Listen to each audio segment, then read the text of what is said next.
are fine, or at least, as though I am. I am not fine. About 5 weeks ago, on the last day of September, on a dark and stormy night, my car hit a deer. I lost control and ended up in a ditch, or so I was told. I can't, perhaps thankfully, remember the car accident. The car, my baby, a cherry-red Camaro that was flashy and ridiculous, and utterly, completely mine, was totaled and hauled off to the junkyard before I woke up. Me? I opened my eyes in the hospital to find multiple incisions in my abdomen from an emergency surgery to rip out my gloriously infected gallbladder, both my arms immobilized in slings from 2 broken collarbones, and a lot of pain. I still hurt like hell when I get up in the morning, mostly throughout the day, and always when I try to go to sleep. There's still a vague, persistent ache in the space below my ribs that hits me when I'm not expecting it. My digestion's a wreck. I don't miss my gallbladder at all, but the 2 broken collarbones have really messed me up. When your collarbones break, you lose the use of your arms. Without the use of your arms, you basically become an invalid. It's much better now, but for the past month, it's been rough. I've barely been able to feed myself, forget about personal hygiene. The last time I needed someone to wipe my butt for me, I was 4 years old. This sucks. I was lucky, though. I could have gone head-on with the 18-wheeler coming at me, the one that stopped to make sure I was all right after I ran into the ditch. I learned later that the driver called the ambulance for me. He stayed with me until it arrived. For all that, I don't know his name. Can't thank him. And of course, I don't remember him at all. I don't remember anything after Memorial Day weekend 5 months ago.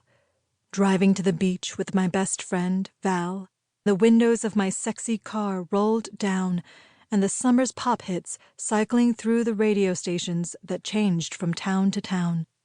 It's called anesthesia-induced amnesia, and there's no cure.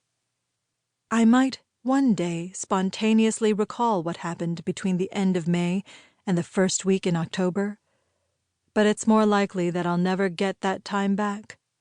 Instead, I have pain and lists I can't remember writing, and a husband who lies to me every day. I have a brand new reality, and nothing in it makes sense.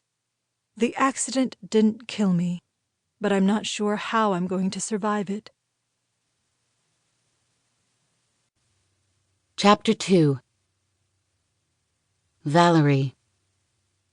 Jonathan tastes like chocolate when I kiss him.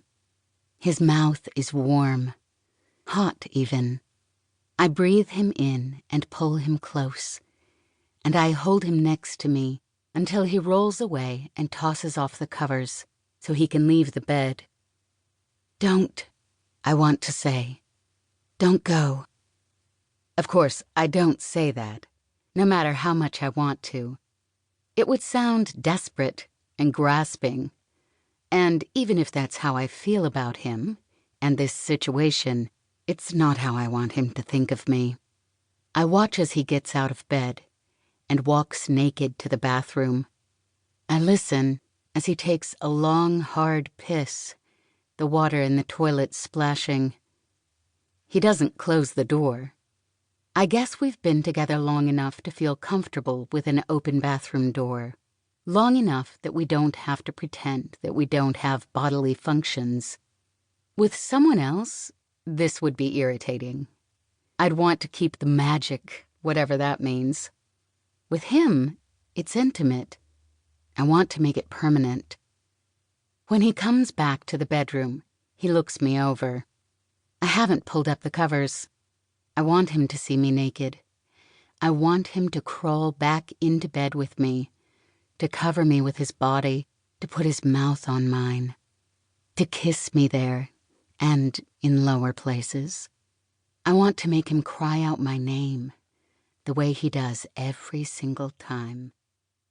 There have been other men.